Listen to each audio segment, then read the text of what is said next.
to the Mixtapes Podcast with your host, Bert the Boy, Damien Monte Carlo, and Angry Mikey.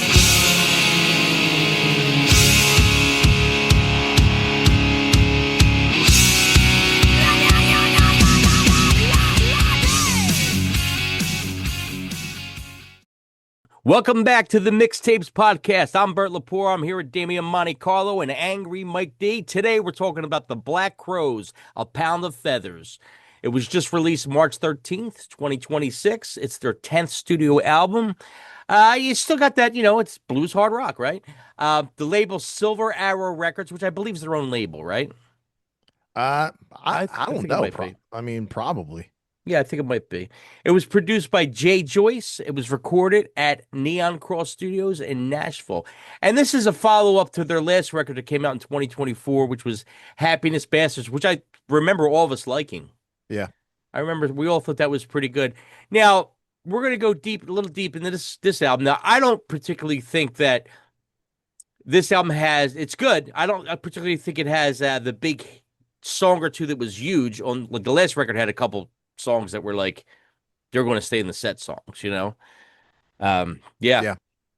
But the band lineup is Chris Robinson on vocals, Rich Robinson on guitar and bass, Cully Signaton, if I'm saying that right, on drums, Eric Dush on keyboards, backing vocals Mackenzie Adams and Leslie Grant. And I talked to my buddy Joe Berkland from the Circus Arts, and he told me, because we were trying to get him on today, he couldn't make it. We were talking to him, and he told me that basically from what he heard was that Rich Robinson played all the music, you know what I mean? Except for, I guess, the drums and the keys, So Stevie's back. Oh, he did all the guitars. I think so, yeah. I think so.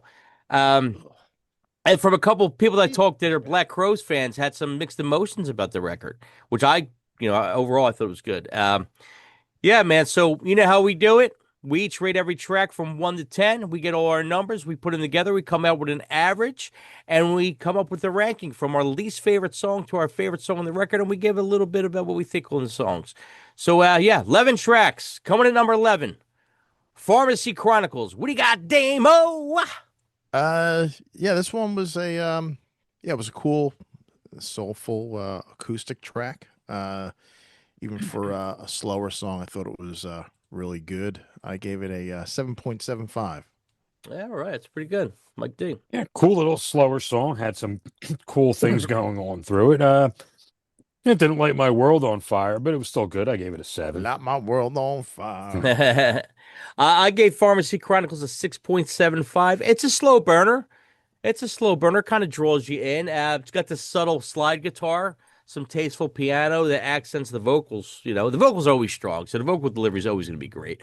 The songwriting, the lyrics are always solid as usual. I just don't think it's among the album's most replayable cuts. I could see skipping this one, even though it's okay. Coming in at number 10, Do the Parasite, Damo. Yeah, I like this one a lot. I like the guitar riff. It reminds me of something. Is it like a Joe Walsh song or something? Maybe. It's definitely lifted from something, but I really like this, and I gave it an 8. Mike Day. For me, not very memorable on this album for me. I mean, it was good, just reminded me of like the Crows. Right. 6.75. I'm with Mike. I gave it a 6.75 also. It opens up well with a cool guitar. I mean, his guitar tone's great on this whole record. The structures, it's a consistent song, throughout the verses, the pre-choruses. There's nothing that really stands out about it. It's not a bad song. I think it's a respectable deep cut. I don't think it's a hit, but it's good. It's good for the album. Coming in at number 9, which I thought would have ranked higher, but it didn't. It's Like That. What do you got, Damon? Yeah, another one I enjoyed. I really like the fuzzy, the fuzz guitar tone and bass. It's kind of like slightly distorted bass. I gave it a 7.6. Okay, Mike D. Yeah, I gave this one a 7 initially, and it's like when I went back and I listened to this album, I could have gave this a little bit higher, man. This is like a beefed up Crows track, man, a little heavier than they usually go. Yep. It's like that. I gave a 7.5. There's definitely a noticeable energy boost once the song hits. The vocal phrasing and the melodies are really good. They shine throughout the song. The guitar and drums sound great in it. Bass sounds good. I mean, it's got a catchy chorus. Yeah, I think in the chorus, the song does elevate. Yeah, 7.5. Coming in number 8, Queen of the B-sides, which is a great title. Yeah, the title got my attention at first, but I think the song delivered, man. I mean, this is a to me a really really good song um that I actually really enjoyed. I gave it a 8. Okay, Mike D. Good song. Not a fan of the slower stuff. It's No She Talks to Angels. 6.5. Queen of the B-sides, I gave it a 7.75. It's definitely driven by the guitar work, man, for me. And, the harmonies are great in it. It's a somber tune, you know what I mean? It's got some somber stuff going on. Uh, got cool melodies that add weight to the song. Um, yeah, I think it's good. I think it's a pretty good track. Coming in at number 7. You call this a good time, Damo? I do, and because of that, it's my favorite track on the record. Uh, I think it's a classic sounding song from them. It's a fun up tempo song. I'm sure live it will be great. I gave it 8.5. Yeah, Damo, high points on that. Mike D. And I'm on the opposite end of the spectrum. This was just an okay song for me. I gave it a 6.5. I'm somewhere in the middle. I give it a 7.25. I mean, the song definitely has a swag to it. The lyrics got some attitude. The vocals got a little, I don't say gritty, but there's something edge on the vocals, right? The backing vocals are really good. It's a solid song. 7.25.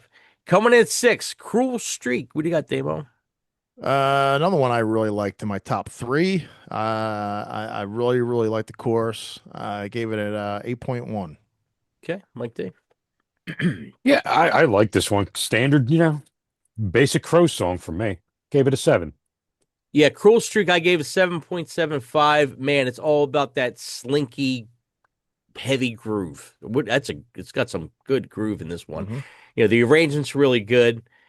It's the chorus is simple but effective. It's got these cool, tasteful guitar leads through the song. It's got a little brief jam section, which isn't too long. My problem with jam sections sometimes they're too long. This isn't too long. It's good.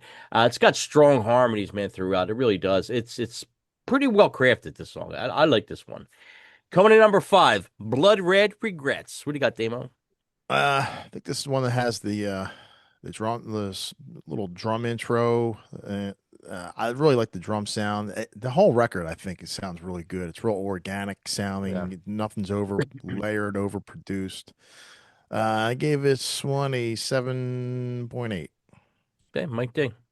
Yeah, I like this one. Again, sounds like the Crow's just a little more beefed up, man. 7.75. I gave Blood Red Regrets a 7.25.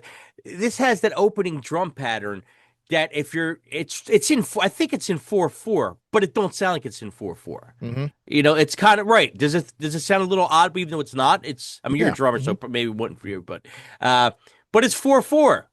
Because I was like, is this 4/4? The timing, but it is. It's in 4/4. As far as I know. There's definitely a little Zeppelin influence in this song, man, especially in the tone. Uh, Yeah. it's good. I mean, this song's got some character to it. I like the Zeppelin kind of tone to it. Yeah, 7.25. Coming in number 4, Heroes Blues. Which got Damo? I like this one. This is real. I like the electric piano because it reminds me of something out of like the early 70s. It's very early 70s sounding song. I gave it a 7.5. Okay, Mike D. Yeah, I like this one. It kind of starts off slow and quiet, has a nice little build to it. The keyboards in the background, I can hear maybe, I don't know, a little organ or something going on in there. Yeah. Definitely like a 70s vibe in that. I like Mhm. this one. 7.5. I gave this one an 8.0, man. This one was good. It's like a slow builder. It goes into this cool guitar stuff, man, and the way it goes back and forth with the piano. Chris Robinson, of course, delivers a smooth, kind of like a crooning vocal, maybe, on this one. Yeah, it's got layered backing vocals that sound awesome, and it's got a pretty big, powerful finish, I think, to the song. 8.0, I dug this one a lot. If I'm saying this right, Doomsday Dodger. What do you got, Damo? Dodger. I think it's Yes. Doggerel, is it? What the Dog, Doggery, Doggerel? doggery? Who the fuck knows? maybe. I don't know. It's not a real word, I don't think. Yeah. But anyway. Uh, yeah. This was well. With that being said, it was my least favorite track on the record, but Really? still, I Wow. thought it was a good track, solid track. I gave it a 7.3. Okay. Mike D. This was probably like the perfect ending to the album. I must have Yeah. went back and listened to this song about 5 times in a row. I probably could have gave it higher.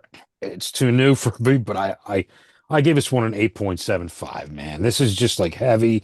It's got a lot of gothic undertones in there. This is just a really cool track. It's definitely out of their wheelhouse. Yeah, I think this song's an 8.0 for me. It's standout in terms of mood and aesthetic. I mean, the song carries like this slight kind of psychedelic late 60s feel to it, Hmm. and vocally it reminds me of Robert Plant. It really does. I hear that. I actually hear like Alice in Chains in early part of the song. Well, Little Wayne Staley it kind of has vocals. it has an eerie. It definitely has an eerie tone to it. Hmm. I thought this one was a good surprise because I was like, "Ooh, this is pretty all right." I thought it was a little out of the box, and not stretching too far. It still sounded like them, but it was a little out of the box. Coming in number two, Profane Prophecy. What do you got, Dame? Yeah, this is a great opener, great way you want to start the record, I think, as it's what you would expect from them. My second favorite track on the record, I gave it 8.25. Okay, Mike D. Yeah, man, great opener. I like this one a lot. It gives you that crow sound, a little Rolling Stones tinge to it. Hmm. Gave us one an 8. Yeah, man. I mean, for this song, I gotta say, great opening track. It immediately has a Stones feel to it, man. It's got some grit to it, it's got some memorable hooks in it. The ooh-oohs are great. Standout lyrical. I think it's got some standout lyrical stuff in it. I think it's a fun song. I think this is definitely one I would put in a mixtape, you know. As far as Yeah. like I don't know if there'll be a huge single off the song, but this song's pretty fucking good. Hmm. This one is one I could hear live. All right, coming in at number one, man, and I do love this song. Coming in at number one, High and Lonesome. What do you got, Damo? I should have gave it a higher score. This is a great track. I love the backing vocals and the chorus and everything. But yeah, I don't know. For some reason, I gave it a 7.7. Mike D, what do you got? High and Lonesome, man. Oh, this is my second favorite track off the album. It could have been my first on another day, but it's just got that cool guitar part in the beginning. It's very open, very airy. It's got this just a good feel to it, man. I gave this one an 8.5. High and Lonesome, 8.8 from me. Highest score in the record from me. I think it's the album's high point. That swingy guitar feel, rhythm. Oh my God. I'm hooked as soon as I hear it, man. Yeah. And it's paired with strong melodic vocals, great lyrics. There's definitely it reminds me of it don't sound like, but it reminds me of the opening track for the TV show True Blood. It's got Yes. Yes. that swampy kind of thing Hmm. going on, right? It's got that like Swamp like a Southern Blues. Gothic kind of feel. It's really Yeah. fucking cool, man. I would say really High and Lonesome, Profane Prophecy, and the Doomsday Song, man, they're three that they might not be these big Instant huge hit classics. songs, but they're classics to me. I think Yeah. I think they definitely survive. I really enjoy all three of those songs. Here we come with our scores here. Damien gave the record a 7.863. Mike D gave the record a 7.38. I gave the record a 7.618. Final score, Black Crows, 7.62. Pretty damn good score. It was probably just as close, a little over, a little under from the last one we did. So, yeah, I mean, their last couple records for me have been pretty consistent. Yeah. Final thoughts, Damo. What do you got? Yeah, I hadn't, unless I heard about it and forgot, but I had no idea that they were putting a new record out, and I had no idea that it had come out until I checked, Spotify and had it listed as new releases, just a few days ago. But yeah, definitely in my top three of the year so far as for new releases. I really enjoyed it. The last couple records have been really good, and I didn't grow up a big fan of theirs. Not that I didn't like them or I anything. like songs. I never was a big fan. Yeah. Yeah, yeah. I knew the singles and that was about it. But for some reason, there's only so much music you can listen to, and for one reason or another, never at that time, 20 whatever something years ago, I just never really had a chance to check them out. But yeah, I'm definitely a fan now. Many years later, and yeah, the last couple records have been since they regrouped has have been great. Yeah, absolutely. Mike Dick.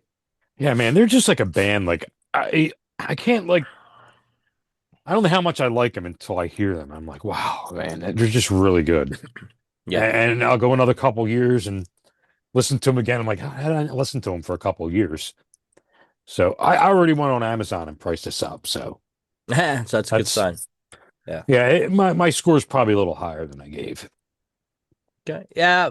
For me, my final thoughts is, I mean, it's one of those things that this style of music, which I do like, but I don't listen to many bands that sound like this because there's a lot that sound like this, and they all kind of do the Crows thing. So it's never my favorite. They're always good. They're always good, but it's never my thing. I'll go to the Black Crows if I want to hear this kind of style usually. And listen, no matter what song they put out, I don't think the Black Crows ever put out a bad song. I don't think there's a song that you go, ugh. They're all pretty good overall. They maybe some are bigger than others or have Yeah, you consistent. know, they're consistent, right? So for me, A Pound of Feathers is a strong continuation of where they're at in their career now, I would say, right? Um, it's just as good as the last record, or almost as good as the last record, which is still good. The guitar work is fucking great throughout this record. I just love the guitar work on the record. I like the tone of the guitar, and that's what stood out the most for me was the guitar, man. Lyrically, his lyrics are always good. They're always sharp. His melodies are Clever. always good. They're very clever lyrics, yeah. I think this record has a little more edge to it, though. I think it's just a little for me it hits a little bit harder, which I like. Hmm. It's got some edge to it, I think, especially with the Doomsday songs. It's a little darker. I mean, overall, it's definitely a cohesive record. You know what I mean? It gives a great vibe. It's got killer musicianship in it. I think it's a real good record late in their career. I do. And that's what we got. Black Crows, Pound of Feathers. Pick it up. See you next week.